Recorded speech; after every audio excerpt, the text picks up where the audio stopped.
Muchísimas gracias. Tenemos un tiempo más corto del que pensaba, así que vamos directamente al grano. Primero, feliz día. 3 ingenieros agrónomos, doctores y referentes, productor, fitopatólogo, mejorador, desarrollista. Seguramente los conocemos. Venimos de 2 campañas, todos ustedes lo saben, bastante desafiantes para el cultivo de maíz, con grandes enfermedades. El primer cuco espiroplasma, carbón de la panoja, ahora aparece mancha blanca y sin lugar a dudas acá hay una dinámica que hay que empezar a trabajar y es la que vamos a abordar en este panel. Es cuál es la visión del asesor, del productor, del especialista, fitopatólogo y sobre todo de los mejoradores, la industria, la ciencia y al productor a campo y esta co-creación de soluciones para encontrar los mejores resultados. Ese es el eje de esta nota y de esta nota no, ya estoy enviciado con el programa, de esta charla de la cual queremos que formen parte todos ustedes. Nos pueden enviar las preguntas al celular. No estoy confiado que se las vamos a leer por el tiempo que tenemos, pero bueno, vamos a intentarlo. Tino, primero, bienvenido a los 3. Gracias por estar acá con nosotros. ¿Qué es la mancha blanca? Y sobre todo, vos que tenés gran experiencia, hiciste un máster en Brasil, viajando mucho a ese país, ¿qué es la mancha blanca? Y ¿cómo viste la evolución en la última campaña? Bárbaro. Buen día a todos. Muchas gracias por la invitación a la gente de Supra. Feliz día a todos los que están en el sector de lo que es la enseñanza agropecuaria. Así que de una manera o todas nos toca a todos los que estamos acá. Así que buen día y feliz día. Bien, a ver si pueden poner la presentación, porque justamente hay unas imágenes que son alusivas a eso. Y yendo directamente al foco, lo que era la pregunta, ¿no? Esta campaña, tuvimos una gran cantidad de consultas sobre esta famosa mancha blanca. Apareció en Argentina. Apareció. Vamos a hacer una corrección, no es que apareció en Argentina, está en Argentina hace mucho tiempo, ¿sí? Ya en 2010 ya hay algunos trabajos que empiezan a hablar específicamente cuáles son los agentes etiológicos.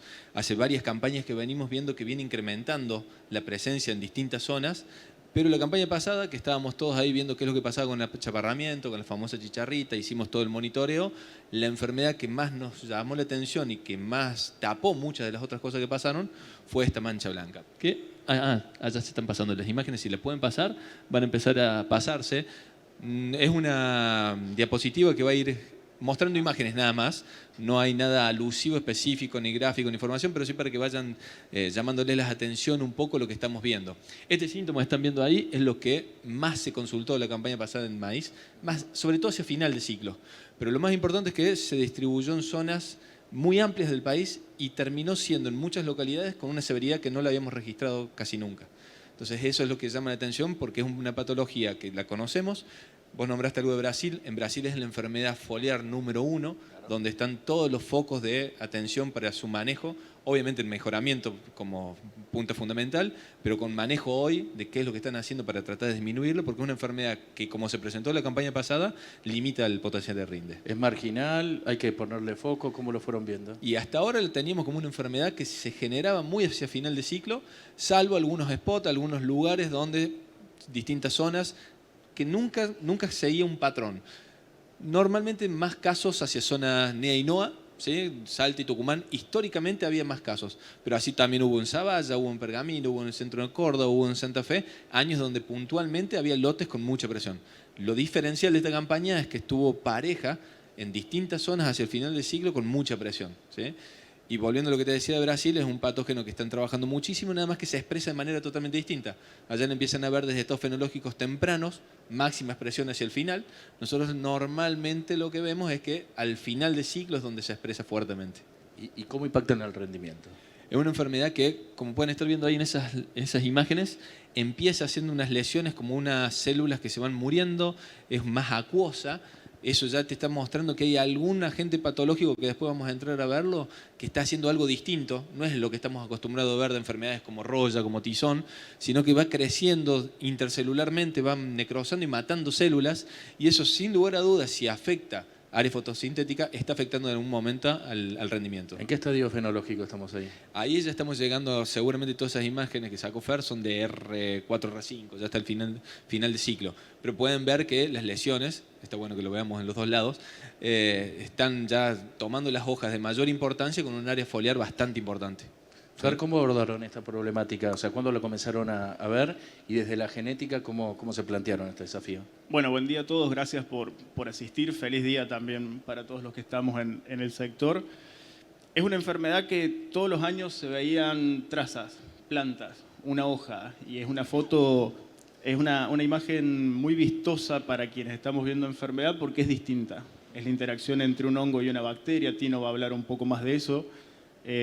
Para Tino es divertida, para los productores no. Normalmente algo que es divertido para Tino no lo es para los productores. Y nosotros siempre la detectábamos, pero no la podíamos evaluar.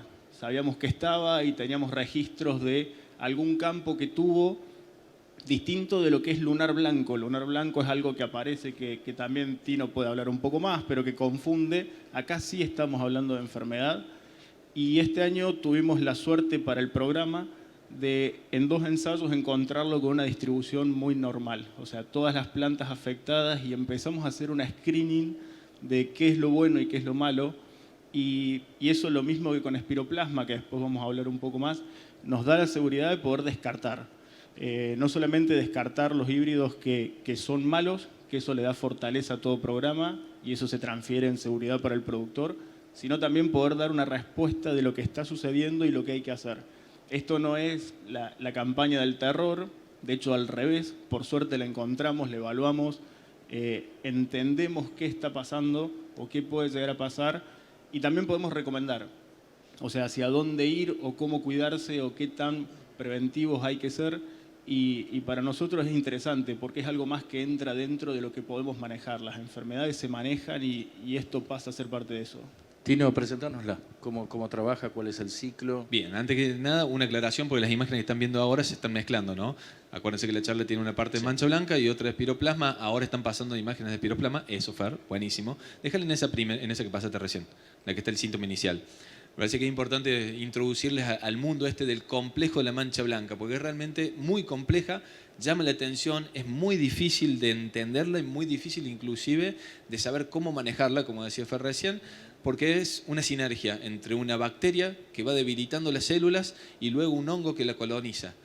Inclusive al día de hoy, los resultados de publicaciones de este mismo año ponen en duda de si está bien hablar de control, por ejemplo, de esta enfermedad, porque se están utilizando, van a escuchar de Brasil, hay gente que vino y recién me hicieron consultas de cómo la están manejando allá, que hay publicaciones de utilización de fungicidas, pero no es un control directo, porque lo que inicia las lesiones es una bacteria que se llama Panthoea nanatis, que además complejiza mucho más el sistema porque es una bacteria típica que está en el cultivo de maíz y está en un montón de gramíneas y también en otras dicotiledóneas también. Entonces está en el ambiente, nada más que hay algunos aislamientos, ¿sí? Hay algunos individuos, para hacerlo más fácil, que pasan a ser patogénicos y que tienen algunas enzimas específicas que solamente esos aislamientos que tienen esas enzimas pueden generar esos síntomas iniciales de empezar a debilitar las células y darle ese aspecto acuoso. Entonces van degradando las células, no las termina de matar tan rápidamente, por eso vemos que cambia un color, primero se pone más grisáceo, después empieza con un verde más pálido, se pone gris y después se empieza a poner blanca, que es el típico síntoma. Una vez que pasan esas etapas, recién se sube a esas lesiones, aprovecha esa célula debilitada, un hongo, por eso viene el nombre, Phaeophaeria, que tiene unas estructuras muy conocidas, que son fáciles de ver, y por eso antiguamente iban a encontrar un montón de citas, inclusive el nombre, mancha blanca, antes se llamaba mancha blanca por Phaeophaeria, le daba el nombre. Después todos los últimos estudios muestran que tiene que estar primero la bacteria generando este síntoma para que el hongo pueda generar la complejidad de subirse célula y terminar de avanzar en la necrosis. Acuérdense que necrosis es muerte de tejido, que es lo más importante. Lo que estamos viendo ahí en el síntoma y en el medio es justamente esas células que se van poniendo acuosas. Hacia la izquierda van a ver que ya está muerta, necrosada. Ahí ya hubo una sinergia y avanzó la enfermedad y terminó matando tejido. Tiene que pasar todo eso. Otra dificultad o para entender esa bacteria, además de estar no solamente en maíz, está en sorgo, puede estar en cualquier otro cultivo, queda en el rastrojo y también pasa a semilla. Entonces, este año que estamos viendo que hubo mucha presión, más que nada tenemos que estar pensando qué es lo que puede llegar más adelante. Y de nuevo, como decía Fer, no es para meter miedo, sino que es una enfermedad que la veníamos viendo, está hace mucho tiempo en Argentina, el año pasado se le dieron muy buenas condiciones para que se exprese y ahora hay que seguir generando conocimiento para manejarla. Martín, además de productor y asesor, tiene un campo experimental en el centro norte de Córdoba, ¿no? Terminó en eso, sí. Buen día. Buen día y Muy feliz buenos día a días. todos. ¿Cómo fue la aparición de Mancha Blanca este año? ¿Viste mayor propagación? ¿Y qué foco le pones a una enfermedad que resurge después de tanto tiempo? Sí, Mancha Blanca en algún momento la comentamos con Tino, debe hacer como 10, 12 años, que vi desde el camino directamente un lote que no era mío, que me llamó la atención y me sonaba haber visto algún síntoma así durante el cursado, hace más de 20 años, y me llamó la atención y después como que se apagó. No se vio más nada, lo charlamos, me quedó el Feofaeria grabado ahí que en algún momento podía aparecer, y la verdad que este año entrábamos por ahí un poco más y con otro foco, buscando mucho lo que era algún síntoma de espiroplasma, después del susto del año pasado, y bueno, y también en algunas parcelas, sabiendo que podía llegar a empezar alguna otra mancha foliar, y bueno, ya empezamos a ver algunos síntomas diferentes de lo que estamos acostumbrados, o sea, cercóspora y tizón, estamos acostumbrados en la zona norte de Córdoba, que son enfermedades que ya están instaladas hace rato, las venimos manejando, no vamos a decir que las sabemos manejar, pero sabemos contra quién tenemos que trabajar. Y bueno, y este año que tuvimos, a causa del susto de espiroplasma de la 23-24, hubo mucha disparidad en fecha de siembra. Tuvimos lluvias tempranas que adelantaron fecha de siembra, no fue tan grave en ese momento, pero después todo lo que fue en fecha de siembra óptima, o sea, después del 10 de diciembre y en adelante, se la vio que prosperó mucho y hubo lotes que prácticamente terminaron el ciclo todo blanco. Algunas Fecha de siembra parcelas, óptima algunos híbridos. para la zona, ¿no? Aclaremos, porque si Sí, no claro, hay mucha gente... La fecha de siembra habitual estaba siendo después del 10 de diciembre en adelante, entre el 10 de diciembre y el 10 de enero. Normalmente se venía tirando un poquito más hacia fin de año, era maíz tardío, era un sinónimo de seguridad de cosecha. Hasta la 22-23 que vino la sequía, la seguridad de cosecha empezó a entrar en dudas. La 23-24, la misma fecha esa de fin de año, que era la seguridad que teníamos todos, que era, podía pasar lo que sea con soja, pero el maíz tardío no se tocaba y no había quien lo afectara mucho, salvo alguno que tuviese un susto con cercóspora hace unos años. Y bueno, esas fechas de siembra de fin de diciembre, principio de enero, tienen muy buen potencial, pero están empezando a aparecer todos estos complejos de enfermedades, porque la verdad que ninguna se da aislada, que nos ayudan a pensar. Nos ayudan cuando me pongo del lado del punto de vista del técnico y del Exacto. investigador. Cuando me pongo del lado del punto de vista como productor, nos empieza a complicar, porque la fecha de siembra temprana tiene sus ventajas, por ahí desde el punto de vista económico, entrar con una cosecha antes, todos sabemos que tiene un plus de precio, pero la seguridad que tenía la fecha de siembra tardía, hay que analizarla y repensarla, y ya no es tapizo todos los lotes con el mismo híbrido, no voy con todas las mismas fechas, los mismos materiales, sino que hay que ir más a sitio específico. Ahora, recién Fernando decía, por suerte apareció mancha blanca. ¿Cómo es la generación de todos estos datos por parte no solo de la empresa, sino de los fitopatólogos? Y del otro lado, ¿cómo se recibe como asesor y productor y se puede digerir toda esa información para tomar mejores decisiones agronómicas? Acá quiero que los tres me digan. Primero, ¿cómo se genera toda esta información para ser traducida por los productores, que son los que, sin lugar a dudas, siembran a cielo abierto? El primer gran paso es poder escuchar al productor. Si nosotros estamos encerrados viendo nuestros ensayos, nuestros resultados, podemos estar yendo a un lugar donde quizás no hace falta ir o el rumbo es un poco desconocido. Trabajar con genética es un barco muy grande que tiene 5 o 7 años de desarrollo al mismo tiempo y obviamente tiene que estar orientado a un maíz sano en este caso. Tiene timón, o sea, se puede corregir un poco, pero tampoco podemos pegar volantazos, así que lo primero nace en una red. Nuestra red tiene que ser lo más abierta posible para poder captar absolutamente todo lo que esté dentro de lo que decía Martín de qué se espera de un maíz sanitario. Que se pueda sembrar en diciembre al principio o al final que no tenga problemas de tizón y de sarcóspora independientemente de dónde salga. Y poder captar eso obviamente obliga a, en nuestro caso, apretar al máximo nuestro programa genético, forzarlo todo el tiempo, llevarlo a infectarios, tener ensayos particulares. Está Enzo por acá, que es quien nos siembra los ensayos, y me pregunta por qué estoy sembrando en enero en Jesús María si nadie lo hace. Bueno, justamente es esto, es llevarlo a ver situaciones. Nosotros queremos ver la peor situación de maíz. Eso no es por una cuestión de desperdiciar recursos, sino para dar respuesta sólida. Poner en crisis al cultivo para ver justamente a qué desafío se enfrenta. Exacto, es como lo que el productor no quiere hacer, lo hacemos y con eso vamos con solidez. Y un poco nos vuelve como positivo cuando el productor lo elige. Y cuando lo elige no solamente por el rinde. Hace poco estábamos viendo encuestas y el primer atributo es adaptación a zona. Y adaptación a zona es que el híbrido funcione en mi campo. Sea porque está mancha blanca, sea porque está espiroplasma, o sea porque rinda lo que tiene que rendir. Rendimiento entra como atributo puro en el cuarto puesto. O sea, en el medio está la adaptación. Esto, que el maíz siga siendo una herramienta. Sea una herramienta en el sistema, me permita, obviamente, ingresar plata, pero también dar estabilidad, dar rotación, empezar a trabajar con herbicidas. Es para mí, más allá de que mi corazón es muy maicero, una de las herramientas más técnicas que tiene el productor. Tino, ¿y cómo se hace justamente un manual de estas enfermedades y se transmite toda esta información al productor para que tome las mejores decisiones? Uniendo esa pregunta con la que hacía anteriormente de cómo generamos esta información, primero que hay dos cosas que me parecen son fundamentales.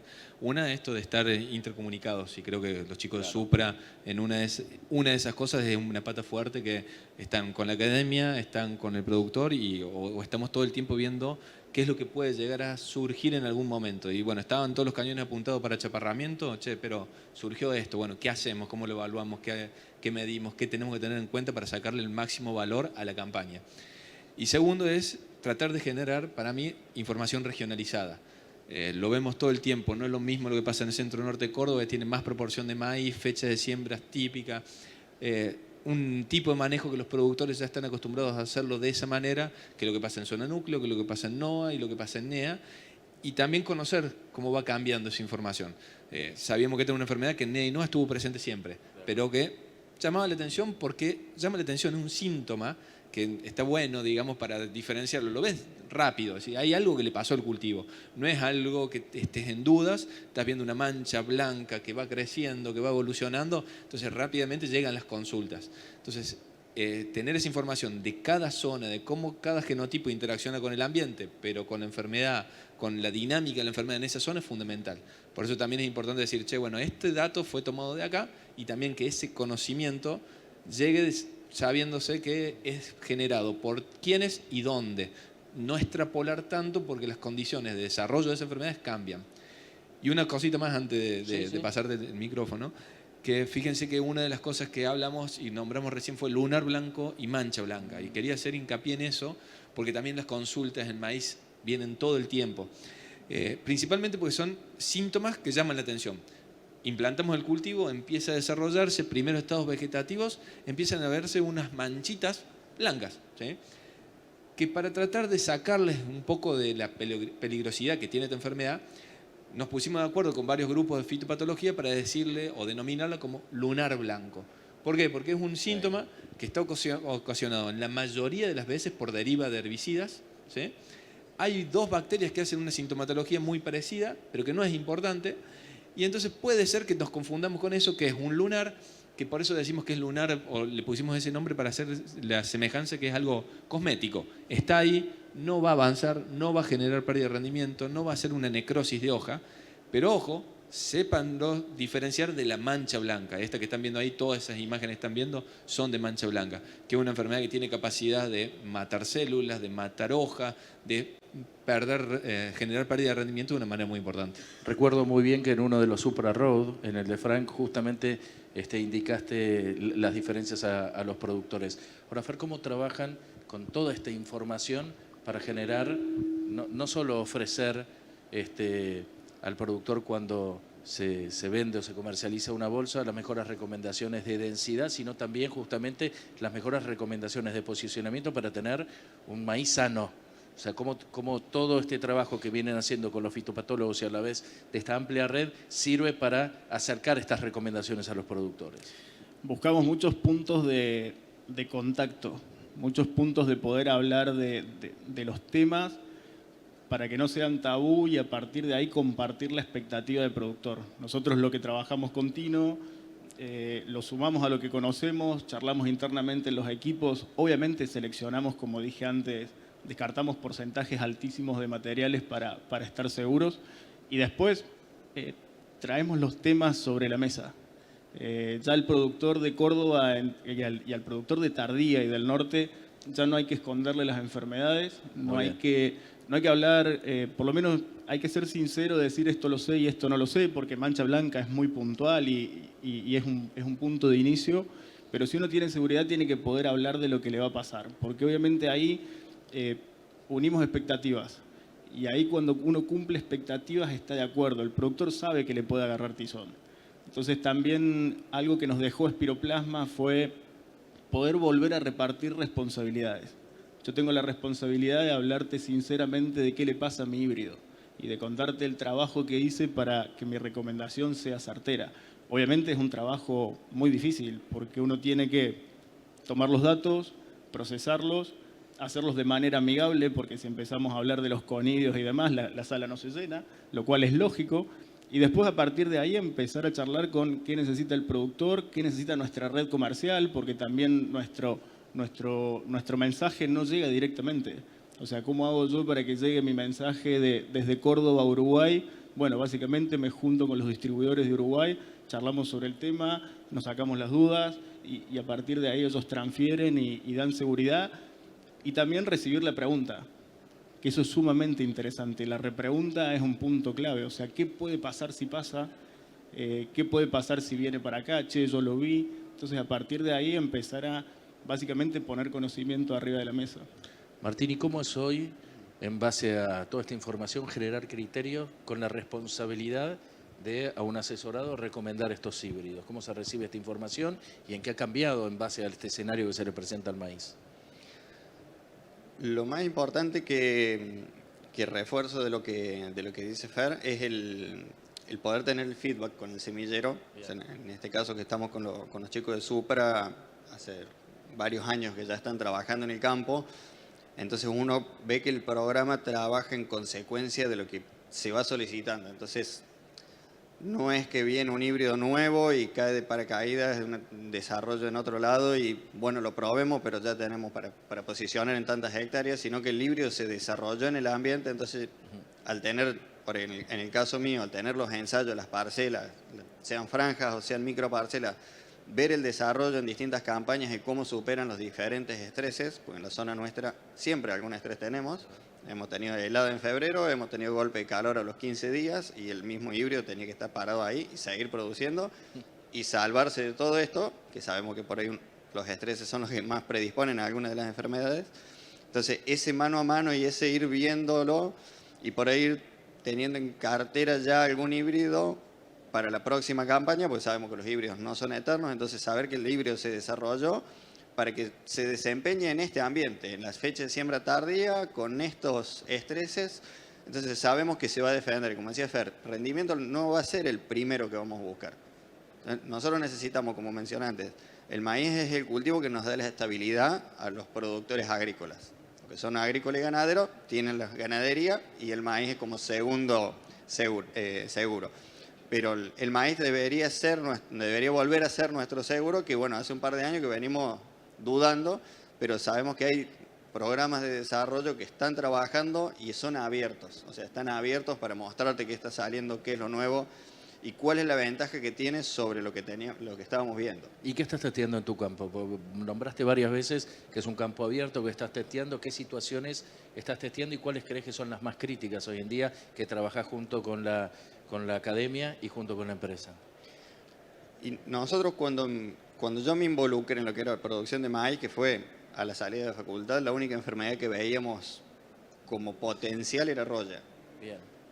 Porque después la otra era mal de Río Cuarto, que mal de Río Cuarto es endémica de una zona, por ahora, no cantemos victoria porque Espiroplasma tampoco. No, yo porque Espiroplasma era del NEA o del NOA, pero no estaba en el norte de Córdoba y bueno. Se dieron las condiciones y bajó. Se te alinean los planetas y baja. esperemos que nos quedemos con estas por ahora.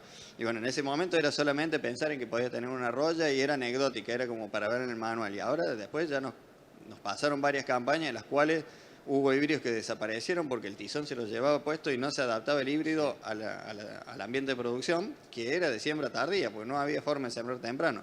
Entonces, todo ese trabajo en conjunto y el ir evaluando y poder estar y visitar los ensayos con técnicos y verlo de inicio a fin es mucho más superador que ver un catálogo y decir, che, esto se adapta a esta zona y esto no, porque la verdad que por ahí uno no es que desconfía, pero cuando uno lo vive es distinto. Y tener las puertas abiertas a los ensayos y a las distintas recorridas de campo que se hacen con los semilleros está bueno y uno lo vive en carne propia. Vamos al gran elefante en la sala. ¿Qué pasó con Espiroplasma esta campaña? Bueno, espero que sea por Espiroplasma y no por mí lo de Gran Elefante, ¿no? Sigo Bueno. siendo el más pesado del título de acá. Bien, no, pero antes de eso te quería terminar de cerrar la idea de Tincho, que me parece muy interesante, de que fíjense cómo fue cambiando un poco la mentalidad por las circunstancias y siempre cultivo maíz, y creo que todos los cultivos, y más cuando estás parado de la parte productor. Yo fui productor unos años, salí de eso porque me di cuenta que no servía para ahí, pero siempre estás buscando el máximo potencial que te pueda dar en esa zona donde vas a estar produciendo, y muchas veces dejamos de pensar en la sanidad. Y creo que estos acontecimientos tan fuertes como Espiroplasma en su momento, la campaña pasada, Tizón hace unos años, cambió mucho las preguntas. Y de golpe, estas últimas campañas a nosotros nos consultan muchísimo más que antes. Che, voy a sembrar tal híbrido, ¿cuál es el comportamiento? ¿Cómo lo viste? ¿Dónde lo viste? ¿Qué datos fehacientes hay? Entonces, esta comunicación que estamos hablando desde el productor, de la empresa, de lo que estamos tratando de medir y cuantificar la enfermedad, se ha vuelto fundamental. Y no solamente para una enfermedad, que no se puede tener siempre un mejoramiento para una sola, si eso es una de las cosas que hacen los chicos de trabajar, tratando de pensar en cuáles pueden ser los potenciales. Obviamente que hay un peso y siempre se va buscando en los targets más importantes para las últimas campañas. Ahora todo el mundo está buscando materiales con buen comportamiento para achaparramiento. Claro. Pero hace unos años estábamos buscando los mejores materiales para cercosporiosis porque le había ganado el lugar el tizón. Y ahora nos olvidamos de cercosporiosis, estamos con achaparramiento y nos agarró mancha blanca. Entonces, bueno, eso es lo lindo de la biología, que tenemos que estar ahí cerca, comunicados, tratando de ir buscando cuáles son las herramientas. Y vuelvo a eso de cerrar, decir, che, cambió un poquito, es mentalidad de máxima producción, estabilidad, pero ahora tenemos achaparramiento, que nos están consultando cómo es. Si nos vamos a fecha de siembras tempranas o zona núcleo, che, y para carbón de la panoja, uno que no habíamos nombrado hasta ahora, Sí. que está dando vuelta, y de golpe empezás a ver, hay ruido con mancha blanca, cómo se comporta, hay datos o no. Bueno, pero vamos fortaleciendo los chasis de esta manera, ¿no? Porque no es para una enfermedad, sino un apilamiento de defensas y manejos para cada una de estas enfermedades. Como dijo Fer recién, y después le paso la palabra, es decir, tener estos picos epidémicos sirven muchísimo para la primera estrategia que tenemos que tener frente a cualquier enfermedad, genética. Es decir, ahí haces screening y ahí lo más importante que dijo Fer recién, descartas lo malo. Empezás a jugar en la cancha con los que vienen un poquito mejor. ¿Sí? Sí. Y vamos, achaparramiento, ahí te devuelvo. Por la favor, pregunta. nos quedan 15 Perdón. minutos, nos van a matar. Bien, no, y el chaparramiento, ahí sí, ahora están viendo síntomas típicos de lo que fue, no esta campaña, no se preocupen, eso no es de esta campaña, es de la anterior. ¿Apareció ¿sí? el cuco? Muy tarde, muy poquito, en algunas zonas sí hubo, siempre restringido. Nosotros estamos los tres en la provincia de Córdoba, terminamos de hacer un trabajo en conjunto desde el Comité de Achaparramiento que terminamos esta semana con casi más de 50 muestras que se hicieron junto con el IPABE, que hay uno de los chicos que están acá presente también, en los cuales se hicieron un análisis con el laboratorio del IPABE, que es el Centro de Referencia Nacional, y los centros de INTA Manfredi y INTA Marco Juárez, no me quiero olvidar porque también estuvieron aportando. Y en la provincia muy poquitas muestras, no quiero dar un porcentaje porque no lo tengo específico, pero de las 50 muestras no llegaron a 4 o 5 que fueron positivas. Y ahí solamente hay una aclaración, siempre seguimos diciendo espiroplasma. La campaña pasada, dentro de ese complejo, uno de los que más estuvo fue otro patógeno que es fitoplasma, y esta campaña de tendencia es lo mismo, son poquitas positivas, pero más de fitoplasma que espiro. Es para llamar la atención porque, de nuevo, estamos en una biodiversidad, estamos con biología y lo bueno es ir viendo qué es lo que va pasando, sea mucho como la campaña pasada o sea poco como esta, de ir tratando de sacar datos específicos de quiénes los que nos están haciendo enfermedad en nuestros cultivos. Martín, ¿cómo lo viste vos en el campo? En el campo vimos que siguió muchos de los patrones que se sabía que tenía que seguir, pero no esperábamos que aparezca con semejante virulencia. La verdad que... La otra campaña nuestra. La campaña anterior, sí, no, esta última campaña incluso forzamos tratar de encontrarlo para ver si podíamos armar algún manejo y la verdad que no se pudo, pero la campaña anterior veníamos como una campaña tranquilo después del susto de la sequía anterior, se había sembrado todo en tiempo y forma y desde inicios de cultivo ya en los grupos de asesores empezaban a llamar la atención, che, ¿qué es este rayado? ¿Qué son estos síntomas? Y empezó a avanzar y bueno, después se vio la magnitud del daño que había, pero la verdad que productivamente fue malo, pero a nivel de la producción de conocimiento fue muy bueno. Yo creo que tuvimos un año que fue muchos técnicos, por lo menos en nuestra zona, muchos técnicos que quisieron aprender sobre la enfermedad y que decían qué hacemos porque no era, o sea, ya no había marcha atrás porque la genética era la que ya estaba implantada, ya estaba en una fecha que no había alternativa de resiembra, pero sí hubo mucha vocación de levantar información, de caracterizar, che, en este híbrido con este manejo pasó esto, en este híbrido, en este lote con este manejo, y tratar de diferenciar, che, con fecha de siembra pasó algo, el primer lote que sembré se comportó igual que el último. La verdad que es una enfermedad que fue la que más fácil estuvo para caracterizarla porque se portó de manual, incluso con Tino viendo aparecían síntomas que por ahí no estaban registrados, y se generó mucha información. Por suerte esta última campaña no la tuvimos que utilizar y después creo que las consecuencias fueron un poco menos de lo que se esperaba, porque había muchos lotes que se apuntaba a 0 y después terminaban dando 1.500, 2.000 kilos, lotes que estaban más o menos que terminaban dando 4 o 5.000 kilos, se defendieron, pero creo que el nivel de conocimiento que se generó y las redes funcionaron muy bien para chaparramentos. ¿Qué se aprendió después de todo este caos sanitario y cuáles son las condiciones para esta campaña, ¿no? Pues también estamos sentados acá viendo, ¿desapareció o está agazapado? Yo acá voy a pelear con Martín un poco porque... Quiero. En realidad le voy a decir dos cosas. Una, que las enfermedades se adaptan, eso es real, ya lo vimos. En el caso puntual del campo de Martín, las que no se adaptan se las lleva el Tino, que eso también lo sabe, pero son muy amigos. Sí, me siembran las enfermedades. Claro, lo tienen acordado. Yo creo que, como bien dice Martín, aprendimos muchísimo, nos pusimos muy intensos. O sea, este era el congreso de la chicharrita después del congreso de Maizar de la chicharrita y a nosotros nos tenían ojeados todo el tiempo porque contame qué va a pasar. Lo que sí creo es que algo fantástico es que se pudo hablar con todos los que estábamos y todo eso se aplicó a esta campaña. O sea, podemos hablar de que la campaña fue normal porque las chicharritas no estaban, pero eso lo sabemos sí y solo sí porque la red de monitoreo lo dijo. Y por eso el área del miedo que charlábamos acá del 50% de maíz y demás cayó un 13%, y si nos vamos al norte, que era la peor parte, cayó menos del 30%. Y esas fueron todas decisiones de tardía del productor, de que ninguno puso una bolsa que no tuviera buen comportamiento. Hicieron todos los deberes. Exacto, y fuimos muy amigos ahí. Casi todos fuimos muy amigos conmigo también ahí, como me aseguras que esto va a funcionar. Bueno, hicimos bien todas las tareas. Y no falló. Y no falló, nos acompañó el invierno, sin duda, pero nos acompañó mucho que el conocimiento de un año se aplicó para una campaña y se aplica para la que viene. Y creo que el gran trabajo es seguir fomentando que la sanidad no vuelva a ser el último tema de un congreso y demás, sino de poder seguir hablando porque el ambiente claramente lo predispone. Sea Tizón, sea Cercóspora, o sea, no nos podemos hacer los otros de que esto no nos puede pasar porque nos pasó. Hay que asimilarlo, obviamente no hay que enojarse, hay que trabajarlo, pero se sigue trabajando de manera excepcional. O sea, seguimos preguntándonos qué va a pasar con la chicharrita en agosto. Ahora hay un nivel de conciencia en toda la cadena, todo, el productor, la academia y justamente la industria están trabajando para dar esa respuesta y están atentos. Y estamos, para mí la definición es estamos siendo más conscientes y estamos siendo más responsables. Sin duda estamos pensando bien qué tenemos que hacer. Nuestro compromiso como empresa de genética es que el productor tenga todos los kilos que pueda tener del lote, se adapte y que vea también un camino futuro con nosotros. Nosotros en eso nos definimos siempre como socios del productor obviamente en las buenas más que en las malas, pero las malas nos impactan. Entonces el compromiso es que a largo plazo pueda seguir confiando en nuestro trabajo, que pueda haber un progreso y que encuentre una herramienta totalmente válida. Muy bien. Tengo un par de preguntas.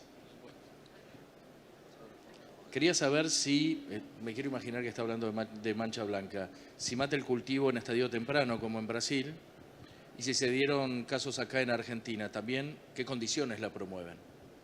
Bien, acá en Argentina no tenemos registro de que haya hecho daños. En Brasil ingresa en estados vegetativos y vas viendo la evolución, pero no termina matando la planta completamente como algunas otras enfermedades. No es tan agresiva, sino que va acompañando inclusive células más viejas donde más genera daño, así que tiene toda esa evolución. No es así que vas a encontrarte una planta muerta por mancha blanca directamente. Okay. Condiciones son muy variadas, muy erráticas, van a encontrar literatura con un montón de condiciones distintas, no hay una que entre en un rango específico. Si te vas a ver en Brasil depende de las zonas, pero depende más de la fecha de siembra, pero depende, por ejemplo, de temperaturas frescas, dice, frescas para Brasil, después tenemos que extrapolarlas para acá, que es el lugar donde más información es generada, pero tiene que darse esa temperatura fresca en estados vegetativos tempranos para que haya una correlación de cambie la microbiota que está arriba de las hojas de maíz para que Panthoea natis pueda empezar a ganar y empezar a ser patogénica. Entonces, fíjense todo lo que tiene que darse para que se genere realmente una acción patogénica de una bacteria que empieza a debilitar las células. Entonces, es muy difícil tratar de pensar, bueno, si tengo estas condiciones, como podemos hacer con roya o como podemos hacer con tizón, inclusive con cercóspora, que tenemos estudiada qué cantidad de horas de mojado en un rango de temperatura son favorables para que se desarrolle tizón o cercóspora o roya. En este caso, mancha blanca es muy errática para tratar de entender esas condiciones específicas. Sí, Fer. Un tema que creo que vale la pena, y Tino lo mencionó, pero hay que recalcarlo. Junto con carbón de la panoja, tenemos que ser responsables del rastrojo que dejamos. Total. Algo que va a cambiar para la campaña que viene es que los lotes que tuvieron mancha blanca tienen rastrojo sucio. Y eso es simplemente saber que eso es positivo para que la enfermedad esté un poquito más cerca. Después se tiene que alinear los astros de ambiente, pero somos responsables no solamente de los granos que sacamos, sino del rastrojo que dejamos. ¿Está cuantificado cuánto hay de penalización en el rendimiento por la aparición, por un lado de mancha blanca y por el otro lado de espiroplasma? Bien, de mancha blanca este es el primer año que tenemos muchos datos de Argentina y creo que es más, los estamos sumariando, así que todavía no te puedo decir específicamente. En Brasil llegan normalmente, dependiendo de la intensidad de la enfermedad, a un 60% de pérdida de rendimiento si no la manejan, ¿sí? Por eso empiezan con manejo muy temprano, con 3 aplicaciones de fungicida, un manejo que nosotros no estamos acostumbrados a hacer, con ingredientes activos que nosotros tampoco estamos acostumbrados a usar en cultivos extensivos como soja y maíz. Tiene toda una metodología, al ser una bacteria muy difícil de pensar para manejarla in situ y bajar esa población. La principal es manejo con resistencia, por eso va por el lado de las empresas, que la vayan evaluando, vayan conociendo los materiales y vayamos conociendo qué es lo que puede llegar a pasar. Con respecto a espiroplasma, lo vieron el año pasado, es decir, todo lo que sufrimos en distintas zonas. A nivel nacional van a ver que es muy errático de nuevo ese dato, pero se estimó que, dependiendo de la bolsa de cereales, está alrededor de un 20-25% de la pérdida de rendimiento estimada por la severidad del año pasado. Pero eso cambia, porque tenés híbridos que en una fecha de siembra con alta presión no rindieron nada, y ese mismo híbrido en una fecha de siembra distinta y con menos presión rindió bastante bien. Entonces hay una interacción tan grande que es muy complejo de estimar con achaparramiento específicamente cuánto vas a perder. Mientras más temprano llega el cultivo, más presión de inóculo hay, mayor proporción de pérdida de rendimiento vas a tener seguro. Fer, después de tantos años y de tanto trabajo y con una red tan amplia a lo largo de todo el país, ¿cuáles son los materiales que ustedes recomiendan para espiroplasma y con qué manejo? Nosotros lo primero que buscamos es en qué zona vamos a producir y qué escenario vamos a tener, de alta, media o baja. En los de alta y altísima, nuestros materiales tropicales funcionan bien. Obviamente hay que entender que hay que estar muy cerca del trópico porque son sensibles a fotoperiodo y eso trae algún que otro problema.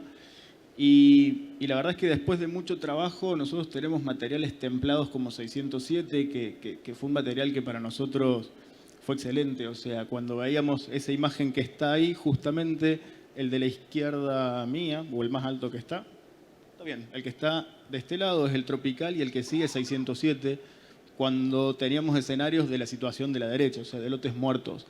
Eso para nosotros fue sorpresa, pero también fue fruto de trabajo.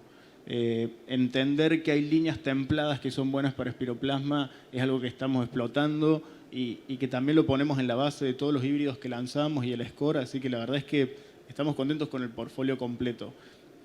El año pasado no podíamos decir que estábamos contentos porque para el productor era una época muy complicada, entonces salir a contar que estábamos bien, pero la verdad es que es un resultado sumamente positivo. Fer, y esto se trabaja también con empresas de fitosanitarios, ¿no? Para ofrecer un manejo integral. Para nosotros es genética y agronomía. Estamos dedicados a la genética. GDM es una empresa de genética. Obviamente no tiene la pata del químico dando vuelta, pero es parte del ambiente, es lo que necesitamos. Cuando uno tiene genética buena, lo que uno quiere también es que el productor la pueda cuidar, la pueda proteger. Entra carbón de la panoja con los curas semillas, entran todo aquello que nos permite producir más, es totalmente válido y tener conocimiento y conciencia es el punto importante. Nos queda nada. ¿Cuáles son las recomendaciones justamente para la aparición de mancha blanca? Y Martín, después quiero saber que me digas cómo te estás preparando vos como productor y asesor para esta campaña. Bien, como para cerrar, dijeron varias veces los dos conocimiento y compromiso. Me parece que el compromiso en conocer la información, conocer qué es lo que está pasando, haciendo el parangón, compromiso que tenemos hoy con achaparramiento de que te siga generándose información con la red, estar atento a la información de cómo viene y tomar decisiones que si estamos viendo que la población cambia, bueno, hay que cambiar también el manejo o la fecha de siembra o el híbrido. Entonces, dentro de todo, por ejemplo, otro punto fundamental hoy, que me decías recién, ¿qué damos como recomendación? No para mancha blanca, que está asociado, pero sí fundamental para achaparramiento. Estamos empezando a salir, de decirlo de alguna forma, del invierno. Si no hay mucho frío hacia el frente, tenemos que tener un manejo del control del maíz guacho, ver qué es lo que vamos a estar haciendo para que la población de achaparramiento sea lo menos de chicharrita sea lo menor posible. Y en cuanto específicamente mancha blanca, basarnos en los datos que ya hay de genética, saber que hay herramientas de manejo químico que nos pueden dar una mano con una probabilidad de erraticidad muy alta, así que no tenemos que basarnos en eso, pero sí conocer la genética y saber qué es lo que vamos a estar sembrando. Martín, el cierre es tuyo. Qué compromiso. Chan. Bueno, para la planificación, por ahí la primer pata que estamos buscando es sobre lo que no vamos a poder intervenir después. O sea, en el caso de achaparramiento, por ahí no vamos a estar, salvo con los datos que tengamos de las trampas, pero ahora nosotros empezamos a planificar y por ahí ya los híbridos que estaban susceptibles o medianamente susceptibles, los ponemos al margen o para siembras tempranas. Lo que sea de siembras tempranas, por ahí no vamos a buscar el mejor comportamiento para achaparramiento, y a lo mejor se busca más potencial. Pero siempre sabemos que por lo menos en nuestro ambiente necesitamos tener el plan B de que no podamos hacer la fecha de siembra temprana, entonces saber que el material se tiene que adaptar a una fecha de siembra tardía, entonces por ahí un buen comportamiento para lo que sean las manchas, principalmente en nuestra zona no es tanto roya sino manchas, como plan B, saber que esa tolerancia la tenemos que tener para manchas, entonces ya vamos en dos puntos principales con la parte genética y tenemos que tener el as bajo la manga de decir, bueno, vamos con un material que sabemos que se comporta bien, a lo mejor se comporta muy bien para espiroplasma y aparece alguna mancha porque se nos dieron las condiciones, saber que tenemos como tercer escalón la intervención química. Todo eso seguido siempre bien de cerca con un acompañamiento y con un monitoreo permanente como para ir sabiendo qué está pasando y que no sorprendernos cuando tenemos la foto ahí de la segunda de izquierda a derecha. O sea, en ese caso, por ahí no vamos a tener muchas alternativas para intervenir, pero sí el monitoreo permanente y la planificación. Es decir, esta fecha de siembra van con estos materiales y no simplificar el sistema diciendo este material va para los campos de Córdoba, de Santiago, de Tucumán y ponemos en la fecha de siembra que podamos, vamos y sembramos esto. Total, tiene tecnología para insectos que fue lo que nos abrió la puerta a pensar esta fecha de siembra, que es un punto importante que si descartamos la parte de protección contra insectos, todo el sistema que estamos manejando no lo podríamos tener. Pero bueno, la protección para insectos no está contra chicharrita. Martín, Tino, Fernando, muchísimas gracias. Se nos acabó el tiempo. Muchísimas gracias a todos ustedes. Los chicos van a estar en el stand de Neogen, forma parte del grupo Mario de GDM, así que por favor les damos un fuerte aplauso y muchísimas gracias por acompañarnos.